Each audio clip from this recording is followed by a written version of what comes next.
రాష్ట్రంలో సంచలనం సృష్టించిన టీడీపీ నేత వీరయ్య చౌదరి హత్య కేసులో కీలక విషయాలు బయటకొచ్చాయి. వీరయ్యను ప్రత్యర్థులు హత్య చేశారా లేక ఇసుక, లిక్కర్, రేషన్ మాఫియాలా? అసలు ఏం జరిగింది? గడిచిన 8 రోజుల్లో పోలీసుల విచారణ ఎలా జరిగింది? Pin to pin Big TV special ground report చూద్దాం.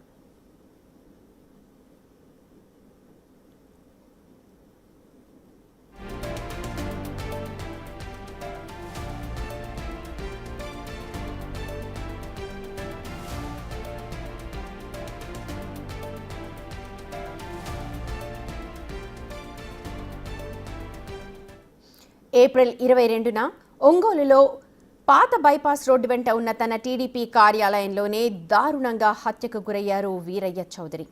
వీరయ్య కార్యాలయానికి 10 మీటర్ల దూరంలోనే తాలూకా పోలీస్ స్టేషన్, పక్కనే 20 మీటర్లలో జిల్లా పోలీస్ స్టేషన్. ఆ కార్యాలయాల మీదుగానే నిందితులు వచ్చిపోయారు.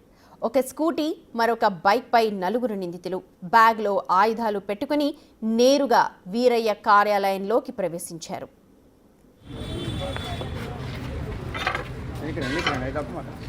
ప్రకాశం జిల్లాతో పాటు రాష్ట్ర వ్యాప్తంగా సంచలనం సృష్టించిన టీడీపీ అధికార ప్రతినిధి వీరయ్య చౌదరి హత్య జరిగి 8 రోజులు కావస్తుంది. ఏప్రిల్ 22వ తేదీన అతని కార్యాలయంలోనే అతన్ని దారుణంగా కత్తులతో పొడిచి హతమార్చారు. సుమారు 53 కత్తిపోట్లతో అతన్ని దారుణంగా చంపడం జరిగింది. ఇప్పుడు మనం ఎక్కడైతే హత్య జరిగిందో రెవెన్యూ కాలనీ ఒంగోలు నగరంలో ఉంది. ఇది ఒంగోలు నడిబొడ్డున ఉంది. తాలూకా రూరల్ పోలీస్ స్టేషన్లతో పాటు జిల్లా పోలీస్ కార్యాలయానికి కూడా కొత్తవేడి దూరంలోనే ఉంది. ఈ కార్యాలయం వద్దకు వచ్చాము. ఇప్పుడు మనం ఇక్కడ కనిపిస్తుంది వీరయ్య చౌదరి ఆఫీస్ కార్యాలయం. ఇందులో ఆగస్టు 22వ తేదీన రాత్రి 7 గంటల సమయంలో వచ్చినటువంటి దుండగులు దారుణంగా అతన్ని కత్తులతో పొడి చంపడం జరిగింది. ఇప్పుడు ఆ కార్యాలయంలోకి పోయి ఆ రోజు ఏం జరిగింది అనేది అక్కడ ఉన్నటువంటి ప్రత్యక్ష సాక్షులను అడిగి కూడా తెలుసుకునే ప్రయత్నం చేద్దాం. ఇప్పుడు మనం ఈ వీరయ్య చౌదరి మృతి చెందినటువంటి అతన్ని హత్య చేసినటువంటి ప్రాంతానికి వచ్చాం. ఇదే కార్యాలయంలో అతన్ని దారుణంగా కూడా కత్తులతో పొడి చంపడం జరిగింది. ఆ రోజు అతన్ని హతమార్చిన తర్వాత వాళ్ళు దుండగులు పరారైన తర్వాత వీరయ్య చౌదరిని ఇదే మెట్ల ద్వారా పైనుంచి కూడా కిందకు తీసుకువచ్చారు. ఇప్పటికీ కూడా ఈ మెట్ల పైన మనం ఇక్కడ రక్తం మరకలని గమనించవచ్చు. ఇప్పటికీ రక్తం మరకలు అలాగే కూడా ఉన్నాయి. అది హత్య జరిగి 8 రోజులు కావస్తున్నప్పటికీ కూడా ఆ రక్తం మరకలు అనేది ఆ మెట్ల పైన మనం ఇప్పుడు గమనించవచ్చు. 2వ స్టేర్లో వీరయ్య గారి కార్యాలయం ఉంది. 2వ స్టేర్లో ఉండేటువంటి కార్యాలయానికి ఇదే మెట్ల ద్వారా 4 నిందితులు 2 బైకులపై వచ్చి బైకులను కార్యాలయం మృతదేహాన్ని కూడా కిందకు తీసుకొచ్చే క్రమంలో ఈ రక్తం మరకలన్నీ కూడా ఏర్పడ్డాయి. ఈ రక్తం మరకలను చూసినట్లయితే వారు ఎన్ని కత్తిపోట్లు పొడిచారు, ఎంత రక్త నష్టం జరిగింది అనేది కూడా దీన్ని బట్టి మనం అంచనా వేయవచ్చు. 25 సంవత్సరాల నుంచి రాజకీయ కార్యకలాపాలు నిర్వహిస్తున్న మా వీరయ్య చౌదరి గారి ఆఫీసు, మేము కూడా నిత్యం ఎప్పుడు వీరయ్య చౌదరి గారి వెనకిడితే ఉంటూ ఉండేవాళ్ళమి. కానీ హత్యకు ముందు 2 రోజులు అన్నాయి హైదరాబాద్ వెళ్ళినాడు. హైదరాబాద్ వెళ్ళి నేను బుధ గురువారాల్లో వస్తాను సీనా, ఏదైనా పని ఉంటే బుధ గురువారాలు రండి ఆఫీస్కి, మన వాళ్ళకి కూడా చెప్పు అని చెప్పినాడు. మేము అదే విధంగా అన్నయ్య బుధ గురువారాల్లో వస్తాడు, బుధవారం కానీ గురువారం కానీ అన్నయ్యని కలుద్దాము, కొన్ని ముఖ్యమైన పనులు ఉన్నాయి అన్నయ్యతో షేర్ చేసుకొని ఆ రాజకీయానికి సంబంధించిన ఆ పనులన్నీ మాట్లాడుకుందాము అని అనుకున్నాము. కానీ మంగళవారం సాయంకాలము 6:24 నుంచి 6:56 మధ్యలో నాకు వీరయ్య చౌదరి గారు 5 సార్లు ఫోన్ చేసినాడు. ఫోన్ చేసిన సందర్భంలో ఆ వీరయ్య చౌదరి గారు నేను కొన్ని విషయాలు మాట్లాడుకున్నాము. అన్నయ్య అడిగిన వాటికి నేను సమాధానాలు చెప్పడం కానీ ఈత ఉంటాడు. అశోక్ అనే వ్యక్తి నాకు ఫోన్ చేసి అన్నయ్యని ఆఫీసులో 3 వ్యక్తులు వచ్చి కత్తులతో పొడిసి నెత్తురు మడకల్లో పడి ఉన్నాడు, నువ్వు తొందరగా ఆఫీస్కి రా అని ఫోన్ చేశాడు. నేను అదరాబదరా నాకు ఉన్న టెన్షన్లో నేను ఎక్కువ స్పీడ్గా ఆఫీస్ దగ్గరికి వచ్చాను. వచ్చేసరికి అన్నయ్య బాడీని పైనుంచి కిందకి దుప్పట్లో తీసుకొని వచ్చారు. నేను అన్నయ్యని గట్టిగా వాటేసుకొని కారులో తీసుకొని వెంకటరమణ హాస్పిటల్ దగ్గరికి వెళ్ళాము. అక్కడ సీతారామేశ్వరు రెడీగా స్ట్రెచ్చర్ తీసుకొని రెడీగా అక్కడ డాక్టర్లు పెట్టుకొని ఉన్నాడు. అన్నయ్యని బాడీని లోపల తీసుకొని పోయి చూస్తే అసలు ఇంత కిరాతకంగా, ఇంత దారుణంగా, ఇంతవరకు ఈ రాష్ట్రంలో ఏ వ్యక్తిని చంపని విధముగా ఆ విధంగా కత్తిపట్లతోటి చంపడం జరిగినది. ఇక అన్నయ్య చనిపోయాడని నిర్ధారించుకున్న తర్వాత అక్కడి నుంచి రిమ్స్ హాస్పిటల్కి తీసుకొని వెళ్ళాము. హత్య చేసి నిందితులు బైకులు అక్కడే పడేసి పరారయ్యారు. రక్తపు మరకలతో ఉన్న బైక్లను గ్రామ శివారులోని దాబా దగ్గర మరొక బైక్ను వేరే స్థలంలో ఉండడం గమనించిన పోలీసులు చెక్ చేశారు. బైక్లో ఫోన్ లభ్యం కావడంతో ట్రేస్ చేసి నిందితుల వివరాల ఆరా తీస్తున్నారు. హత్య మంగళవారం సాయంత్రం 7:30 జరిగితే బుధ, గురు, శుక్రవారం వరకు కూడా కేసులో పోలీసులు ఎటువంటి పురోగతిని సాధించలేకపోయారు. హత్య జరిగిన సుమారు 10 నిమిషాల్లోనే హత్యా స్థలానికి నేరుగా ఎస్పీనే చేరుకున్నప్పటికీ తొలి 3 రోజుల విచారణ కూడా పూర్తి స్థాయిలో జరగలేకపోయింది. ఎటువంటి ఆధారాలు లభించలేదు. అయితే కేసుకి తొలిసారి బ్రేక్ ఇచ్చింది మాత్రం చేమకుర్తేనని చెప్పుకోవచ్చు. హత్యకు ఉపయోగించినటువంటి వాహనం చేమకుర్తి పట్టణంలో దొరికిన తరువాతే హత్య అనేది కీలక మలుపు తిరిగింది. నిందితులు ఎవరు అనే దానిపైన కూడా పోలీసులకు ఒక స్పష్టత వచ్చింది. కేసును కీలక మలుపు తిప్పినటువంటి చేమకుర్తి పట్టణంలో ప్రజెంట్ మనం ఉన్నాం. ఆ కీలక మలుపు తిప్పినటువంటి స్కూటీ ఎక్కడ దొరికింది, దాని పూర్వాపరాలు ఏంటి అనేది ఇప్పుడు మనం ఆ స్థలానికి వెళ్ళి పరిశీలిద్దాం. కేసు కీలక మలుపు తిప్పినటువంటి ఆ స్థలము చేమకుర్తి నగర శివారులో ఉన్నటువంటి ఒక రెస్టారెంట్ వద్ద ఉంది. ఇప్పుడు ఆ రెస్టారెంట్ వద్దకి మనం వెళ్ళి అక్కడ జరిగినటువంటి సిచ్యువేషన్ ఏంటి, అక్కడ జరిగినటువంటి ఆ బైక్ను పోలీసులు ఎలా గుర్తించారు, ఆ బైక్ను గుర్తించడానికి ఉన్నటువంటి కారణాలు ఏంటి అనేది ఆ స్థలానికి వెళ్ళి మనం నిశ్చితంగా చూద్దాం. వీరయ్య చౌదరి హత్య కేసులో కీలకమైనటువంటి మలుపుకు చేమకుర్తి కేంద్ర బిందువైంది. హత్య చేసినటువంటి వాహనాన్ని నిందితులు చేమకుర్తి నగర శివారులో ఉన్నటువంటి ఆర్ఎస్ ఫ్యామిలీ దాబా వద్ద వదిలి పారిపోయారు. అయితే హత్య జరిగిన 3వ రోజు మధ్యాహ్నం తర్వాత ఆ స్కూటీని మొబైల్ పోలీసులు గుర్తించడం, వారి ద్వారా ఉన్నతాధికారులకు సమాచారం అందడంతో కేసు ఒక్కసారిగా పురోగతి సాధించిందని చెప్పవచ్చు. అయితే కేసు కీలక మలుపు తిరిగినటువంటి స్కూటీ దొరికినటువంటి ప్రదేశానికి ఇప్పుడు మనం చేరుకున్నాం. ఈ స్కూటీ దొరికిన ప్రదేశాన్ని కానీ మనం చూసినట్లయితే ఈ ఆర్ఎస్ ఫ్యామిలీ దాబా ఏదైతే ఉందో ఒంగోలు నుంచి చేమకుర్తి వచ్చేటువంటి దారిలో చేమకుర్తి ఎంట్రన్స్లో సుమారు చేమకుర్తికి 2 కిలోమీటర్ల దూరంలో హైవే రోడ్డు పక్కనే ఈ దాబా ఉంటుంది. అయితే రోజు కూడా హైవే పోలీసులు ఈ దాబా పరిసర ప్రాంతాల్లో వారి వెహికల్ నిలుపుకొని తనిఖీలు చేస్తూ ఉంటారు. అయితే 7:30 సమయానికి అక్కడ ఒంగోలులో హత్య చేసినటువంటి నిందితులు వేరు మార్గాల ద్వారా కర్నూలు రోడ్డుకు చేరుకొని కరెక్ట్గా 8:30 కల్లా ఈ ఆర్ఎస్ దాబా ఫ్యామిలీ రెస్టారెంట్ సమీపంలోనికి వచ్చారు. ఇక్కడికి వచ్చేసరికి పోలీసులు మొబైల్ వాహనాన్ని పెట్టుకొని తనిఖీలు నిర్వహించడంతో వారిని చూసి భయపడినటువంటి నిందితులు వెంటనే స్కూటీని ఇక్కడ ఈ కంచెకి మరియు ఈ బోర్డుకి మధ్యలో ఎవరూ చూడకుండా ఈ ప్రాంతంలో స్టాండ్ వేసి వదిలివేశారు. ఇక్కడ వదిలివేసినటువంటి స్కూటీని అక్కడే వదిలేసి నిందితులు గవ్వ పక్కనే ఉన్నటువంటి హైవే మీదకి పరిగెత్తుకుంటూ వచ్చి అప్పుడే ఒంగోలు నుంచి కర్ణగిరికి వెళ్తున్నటువంటి ఒక ఆర్టీసీ బస్సులో వారు ఎక్కి ఇక్కడి నుంచి వెళ్ళిపోయినట్లుగా కూడా ఇక్కడున్న సీసీ ఫుటేజ్ల ద్వారా పోలీసులు గుర్తించారు. అయితే ఏదైతే ఇక్కడ వాహనాన్ని ఇక్కడ పార్క్ చేసి వెళ్ళారో ఆ వాహనంలో ఒక వ్యక్తికి సంబంధించిన ఫోన్ నెంబర్తో పాటు వాహనం పైన భారీగా రక్తం మరకలు కూడా ఉండటంతో హైవే పోలీసులకు కూడా అనుమానం వచ్చింది.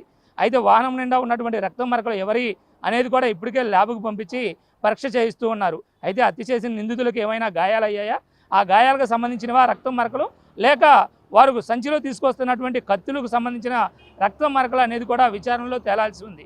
అయితే ఆ రక్తం మరకలతో పాటు వారికి దొరికినటువంటి ఆ ఫోన్ నంబర్ను ట్రేస్ చేయడంతో ఆ ఫోన్ నంబర్ పోలీసులు ఎవరైతే కీలక నిందితుడిగా అనుమానిస్తున్నారో ఆ వ్యక్తికి ఆ ఫోన్ ద్వారా ఎక్కువసార్లు కూడా మాట్లాడినట్టు సందేశాలు పంపినట్టు గుర్తించి వారిని అదుపులోకి తీసుకోవడం జరిగింది. అయితే కేసులో కీలక మలుపు పురోగతికి కేంద్ర బిందువు మాత్రం ఇదే స్థానం అని చెప్పచ్చు, ఆ స్కూటీనే కారణం అని చెప్పచ్చు. అక్కడి నుంచి కూడా కేసు ఒక్కసారిగా వేగం పుంజుకొని నిందితులను ట్రేస్ చేయడానికి కూడా పోలీసులకు సులభమైందని చెప్పుకోవచ్చు. అయితే ఇదే కాకుండా హత్యలో మరో వెహికల్ను కూడా నిందితులు ఉపయోగించారు. అయితే ఆ వెహికల్ కోసం ఈ 1వ వెహికల్ దొరకడంతో 2వ వెహికల్ కూడా పరిసర ప్రాంతాల్లో ఉంటుందని పోలీసులు పూర్తి బృందాలతోటి వెతకడం ప్రారంభించారు. అయితే 2వ వెహికల్ దీనికి విరుద్ధంగా వేరొక ప్రాంతంలో అదే రోజు కూడా గుర్తించడం జరిగింది.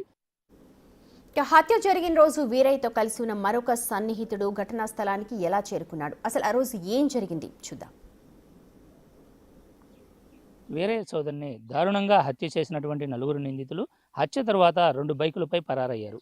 ఒక స్కూటీ పైన 2 నిందితులు, మరో బైక్ పైన 2 నిందితులు పరారయ్యారు. ఈ పరారయ్యేటువంటి క్రమంలో 2 కిలోమీటర్ల పాటు హైవేలో ప్రయాణించి అక్కడి నుంచి వెంకటేశ్వర కాలనీ వైపుగా కర్నూలు రోడ్లోనికి వచ్చి కర్నూలు రోడ్లో నుంచి నూతలపాడు వరకు కూడా 2 బైకులు కలిసి వచ్చాయి. అయితే నూతలపాడు నుంచి ఒకరేమో మంగమూరు రోడ్డు వైపుకు తిరగా స్కూటీ మాత్రం నేరుగా చేమకుర్తి వైపు కర్నూలు రోడ్లోనే ప్రయాణం చేశారు. స్కూటీ కర్నూలు రోడ్లోని చేమకుర్తి నగరం ముందు దాబా వద్ద వదిలి వారు బస్ ఎక్కి పరారయ్యారు. అయితే 2వ బండిలో వచ్చినటువంటి 2 నిందితులు కూడా నూతలపాడు నుండి మంగమూరు వైపుకు బైకుపై వచ్చి మంగమూరు సమీపంలో ఇప్పుడు మనం ఎక్కడైతే ఉన్నామో ఆ ప్రదేశంలోని ఈ చెట్టు కింద ఈ కంపల్లో బైక్ను వదిలేసి వాళ్ళు పరారయ్యారు.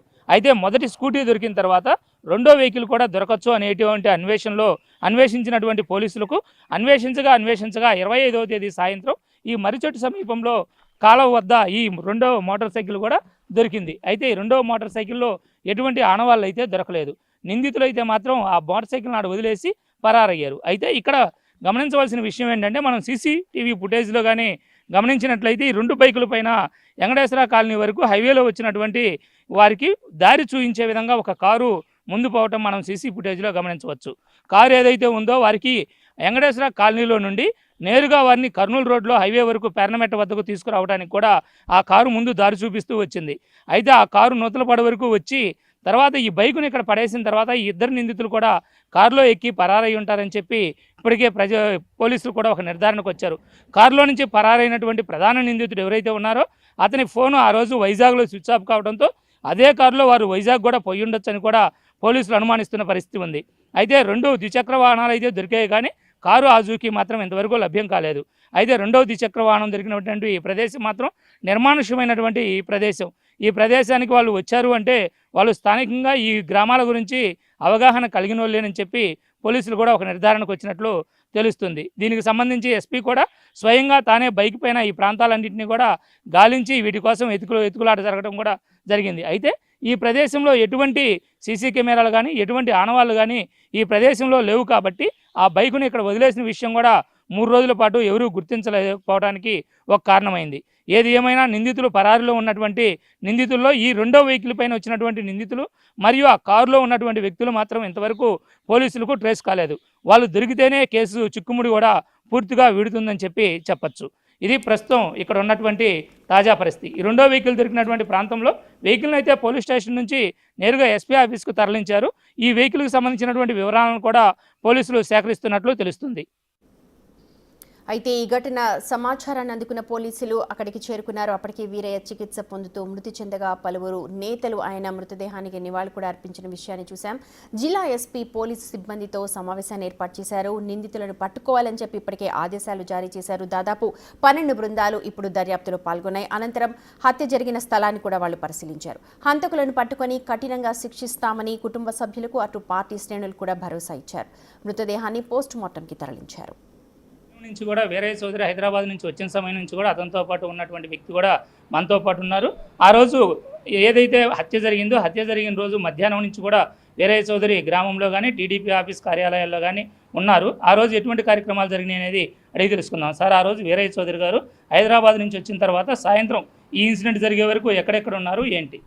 నాకు ఉదయం 11:30కి ఫోన్ చేశాడు. 11 గంటలకి ఈరోజు పార్టీ మీటింగ్ ఎన్ని గంటలకని అడిగాడు. 11:30 12 గంటలు అంటే నువ్వు వెళ్ళావా అని అడిగాడు. అదేంటి మీరు వచ్చారా అన్నా. నేను వచ్చేసాను, నువ్వు వెళ్ళు, ఎవరెవరు వచ్చారో కనుక్కొని నాకు ఏ విషయం చెప్పు అన్నాడు. నేను పార్టీ ఆఫీస్ దగ్గరికి పోయి అందరూ మరి 4 మండలాల పార్టీ అధ్యక్షులు మరియు ఇన్ఛార్జి చౌటా శ్రీనివాసరావు వచ్చున్నారు, మీరు వచ్చేసాను వేరే అని మళ్ళీ ఫోన్ చేసి చెప్పడం జరిగింది. మరి హైదరాబాద్ వచ్చి సాలిపోయి ఉన్నాడు. 5:30 కల్లా వచ్చేసాయి నువ్వు, మనిద్దరం వెళ్ళి మన విజయ్ కుమార్ని కలుద్దాం, ఈ విషయం మాట్లాడి కొన్ని పర్సనల్ ఇష్యూస్ ఉన్నాయి మాట్లాడి వచ్చేద్దాము, 5:30 కల్లా రమ్మన్నాడు. అయితే నేను గుడ్ ఫ్రైడే సందర్భంగా మేము చర్చి చూసుకుంటాం వల్ల మా మిస్సెస్కి వడదెబ్బ తగిలి ఇక్కడ గుండవరపు రాఘరావు హాస్పిటల్లో అమ్మాయికి నేను సెలవుని ఎక్కించాలి, నీరసంగా ఉంది. సో నేను 7:30 టైంకి వస్తాను, నేను 7:30కి వస్తాను, మీరు పోయిందంటే పార్టీ టైంలో ఎన్ని కుదరదు, ఎవరో ఒకరి మనిషిని పెట్టు, నువ్వు మండల పార్టీ అధ్యక్షుడు, నువ్వేది ఇంకా ఇట్టని కుదరవు అని చెప్పాడు. ఈ ఒక్కరాజు పోనీ నీకు రేపటి నుంచి బిజీగా ఉంటానని చెప్పి మరి ఆయన భోజనానికి వెళ్ళటం సరిపోయింది. నేను భోజనానికి వెళ్ళి మళ్ళీ 6:30 టైంలో మా భార్య తీసుకొని హాస్పిటల్ వెళ్ళడం జరిగింది. హాస్పిటల్లో కరెక్ట్గా 7:30 టైంలో నాకు శ్రీనివాసరావు అని ఫోటోలు తీస్తాడు. శ్రీనివాసరావు అని వేరేకి దగ్గర ఫోన్ చేసి వేరేకి ఇంత భయంకరంగా మరి కత్తులతో పడి తొందరగా వచ్చేసేమన్నాడు. పుటాబట్టి నేను నిన్న వచ్చేలేపు ఇక్కడ అందరు పోలీసులు అందరు ఉన్నారు, ఆయన మరి అంబులెన్స్లో కారులో తీసుకెళ్తా ఉన్నారు. నేను వెంబడించాను. అక్కడి నుంచి రమణవరం హాస్పిటల్ దగ్గర నుంచి అక్కడి నుంచి రిమ్స్ హాస్పిటల్ తీసుకెళ్ళడం జరిగింది. ఇది మా కళ్ళతోనే మేము మరి తట్టుకోలేని విషయం. ఎందుకంటే 20-25 సంవత్సరాల నుంచి ఆయనతో నడిపిస్తూ ఉన్నాను. ఆయన ఒక నిప్పు కణిక, బంధుత్వాల కంటే పార్టీ శ్రేయస్సే ముఖ్యమనే తిరిగే వ్యక్తి వీరయ్య చౌదరి గారు. అటువంటి వ్యక్తి మరి పార్టీ కష్టకాలం ఉన్నప్పుడు పార్టీకి చేదోడు వాదోడుగా ఉండి అధినాయకుడికి దగ్గరగా అయ్యి రాబోయే మరి ఎంపీటీసీ ఇప్పుడు ఈ పీడీసీసీ బ్యాంక్ దాంట్లో అతని పేరు ప్రముఖంగా వినపడుతుంది. ఈరోజు నిన్న ఆయన మరి ఆయన పేరు ఉండేదే. ఇది మేము తట్టుకోలేకపోతున్నాం. ఇది పరిస్థితి. నేటికి 8 రోజులు అవుతుంది. అటు ప్రభుత్వం మరియు ఉన్నతాధికారులు, ఇటు ప్రకాశం జిల్లా పోలీసులు కూడా ప్రిస్టేజియస్గా తీసుకొని ఎంక్వైరీ చేస్తూ ఉన్నారు. ఈ 8 రోజుల్లో మొదటి 2-3 రోజులు ఎంక్వైరీ సాదాసీదాగా సాగిన స్కూటీ బయటపడ్డ రోజు నుంచి కూడా ఎంక్వైరీ ఒకసారిగా స్పీడ్ అందుకుంది. ఇప్పటికే ఎవరినైతే నిందితులుగా అనుమానిస్తున్నారో ఆ ప్రధాన నిందితులుగా అనుమానిస్తున్న 4గురిని కూడా పోలీసులు అదుపులోకి తీసుకొని విచారణ చేస్తున్నారు. అయితే హత్యలో పాల్గొన్నటువంటి 4 వ్యక్తులు మాత్రం ఇంతవరకు ఒకరు కూడా అందుబాటులోకి రాలేదు. హత్య చేసిన అనంతరం వారు మోటార్ సైకిళ్లపై కారు ద్వారా వారు పారిపోవడం కూడా సీసీ ఫుటేజీల్లో కనపడుతున్నప్పటికీ ఆ బైకులను కానీ ఆ కారును కానీ ఇప్పటికి కూడా ట్రేస్ చేయలేని పరిస్థితి. బైకులను అయితే రెండింటిని పట్టుకోగలిగారు, కానీ ఆ బైకులపై ప్రయాణించినటువంటి వ్యక్తులను మాత్రం నేటికి కూడా పోలీసులు అదుపులోకి తీసుకోలేకపోయారు. హత్యకు ప్రధాన కారణంగా భావిస్తున్నటువంటి చేపల చెరువులు, ఇటు రేషన్ మరియు శాండ్ మాఫియాల గురించి ప్రత్యేకంగా మాట్లాడుతున్నప్పటికీ దీనికి ప్రధానమైనటువంటి విషయం అదేనా లేక మరేదైనా ఉందా అనేటువంటి కోణంలో కూడా ప్రతి అంశాన్ని కూడా క్షుణ్ణంగా పోలీసు అధికారులు పర్యవేక్షిస్తున్నారు. ఇప్పటికే ప్రభుత్వ ఉన్నతాధికారులు కూడా ప్రతిరోజు ఈ అంశంపై ఆరా తీస్తూ ఉండటంతో ప్రతి విషయాన్ని క్షుణ్ణంగా పరిశీలించడమే కాకుండా త్వరితగతిన కేసును పూర్తి చేసేందుకు కూడా పోలీసులు పావులు కదుపుతూ ఉన్నారు. ఎవరైతే నిందితులు ఉన్నారో వారు సుమారుగా 3 నెలల పాటు ఈ హత్యకు సంబంధించి పథకాన్ని రచించి ఆ పథకాన్ని పక్కాగా ఇంప్లిమెంట్ చేసినట్లుగా తెలుస్తూ ఉంది. ఈ పథక రచనలో వెనకున్న సూత్రధారులు ఎవరు, ముందున్న పాత్రధారులు ఎవరు, సూత్రధారులో కొంతమంది ఇప్పటికే బయటకు వచ్చినప్పటికీ ఇంకా వీరి వెనక ఎవరైనా ఉన్నారా, వీరికి ఆర్థిక మూలాలు అందించిన వారు ఎవరు అనేటువంటి అంశాన్ని కూడా పోలీసులు ప్రత్యేకంగా దర్యాప్తు చేస్తున్నారు. నేరుగా మర్డర్లో పాల్గొన్నటువంటి వ్యక్తులైతే ఇప్పటి వరకు పోలీసులు ట్రేస్ చేయలేకపోయారు. వారి కోసం ప్రత్యేక బృందాలు అటు హైదరాబాదు, వైజాగ్తో పాటుగా నెల్లూరు మరియు ప్రధాన నగరాల్లో గాలింపు చర్యలు చేపడుతూనే ఉన్నారు. వారిని ఏ క్షణమైనా తీసుకువచ్చేటువంటి అవకాశం ఉన్నట్లుగా తెలుస్తుంది. మనకు అందుతున్నటువంటి తాజా సమాచారాన్ని బట్టి వీరయ్య చౌదరి కేసుకు సంబంధించి 80% కేసును కూడా ప్రకాశం జిల్లా పోలీసులు సక్సెస్ఫుల్గా పూర్తి చేసినట్లు తెలుస్తుంది. మరో 20% కూడా త్వరలోనే పూర్తి చేసి కేసును కూడా సక్సెస్ఫుల్గా చేస్తారని చెప్పి తెలుస్తూ ఉంది. బాధితులు చెప్తున్న ప్రకారం కూడా వారు ఇప్పటికే తమ గొప్ప నాయకుడిని కోల్పోయామని, తమ పార్టీకే కాక తమ గ్రామానికి కూడా భారీ ఇబ్బంది కలిగిందని గ్రామస్తులు చెప్తున్నారు. మరోవైపు పార్టీ నేతలేమో పార్టీకి నష్టం జరిగిందంటున్నారు. ఈ జరిగిన నష్టం ఏదైనప్పటికీ అతనికి జరగాల్సినటువంటి న్యాయాన్ని ఎంత మేరకు జరిపిస్తారు అనేటువంటి అంశాన్ని కూడా ఎదురు చూస్తున్నట్లుగా వారు మనకు చెప్తూ ఉన్నారు. అయితే ప్రిస్టేజియస్గా కేసును తీసుకున్న ఎస్పీ నేరుగా తానే రంగంలోకి దిగి కేసును ఛేదిస్తూ ఉన్నారు. ఇప్పటికే సక్సెస్ఫుల్గా 80% కేసును అయితే ఛేదించారు. మరో 20% కూడా త్వరలోనే ఛేదించి పూర్తి వివరాలను కూడా ప్రజల ముందుకు తీసుకువచ్చేందుకు నిరంతరం శ్రమిస్తూ ఉన్నారు. ప్రస్తుతం వీరయ్య చౌదరి హత్యకు సంబంధించినటువంటి తాజా సమాచారం ఇది. మరిన్ని వివరాలతో మళ్ళీ కలుద్దాం. Over to studio.